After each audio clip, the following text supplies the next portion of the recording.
তাহলে ভিডিও করা যাবে না, ঢুকাও। সবগুলো উঠাচ্ছে সব নাকি? কোথায় লেখা? এই যে ইন্ডিয়া। সব খোলা লাগবে না, একটা বাক্স খুললেই হবে নাকি?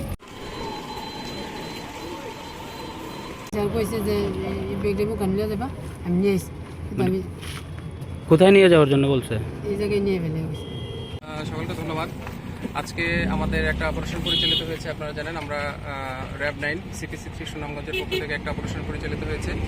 তো এই অপারেশনে আমাদের শর্টগানের লিড বল, অর্থাৎ যেটা হচ্ছে লিড বুলেট যেটাকে বলা হয়, সীসা বুলেট, সেটা উদ্ধার হয়েছে।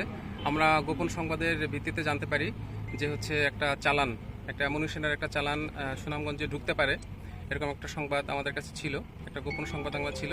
সেই গোপন সংবাদের ভিত্তিতেই আমরা আমাদের যে টিম আছে, আমরা টিম সকাল থেকেই আমরা মোটামুটি অ্যাম্বুশ করি, আমরা শুরু থেকেই অ্যাম্বুশ করি, আমরা তথ্য সংগ্রহের চেষ্টা করি। তারই ধারাবাহিকতায় আমরা জানতে পারি যে হ্যাঁ, খুব জোরালো একটা সম্ভাবনা আছে, একটা চালান আমাদের সুনামগঞ্জে ঢুকতে পারে।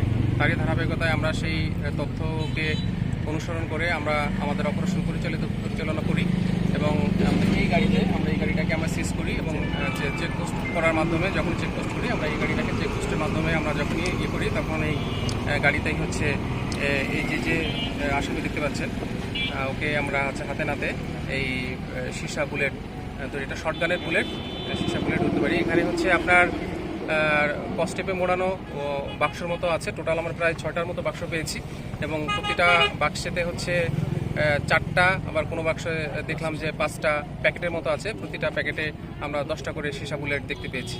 তো আনুমানিক আমরা ধারণা করছি যে এটা 250 প্লাস মাইনাস হতে পারে। আমরা এখনো পুরোটা গুনিনি, কম বেশি হতে পারে। তো 250 প্লাস মাইনাস পিস হয়তো আপনার সীসা বুলেট এখানে আছে। তো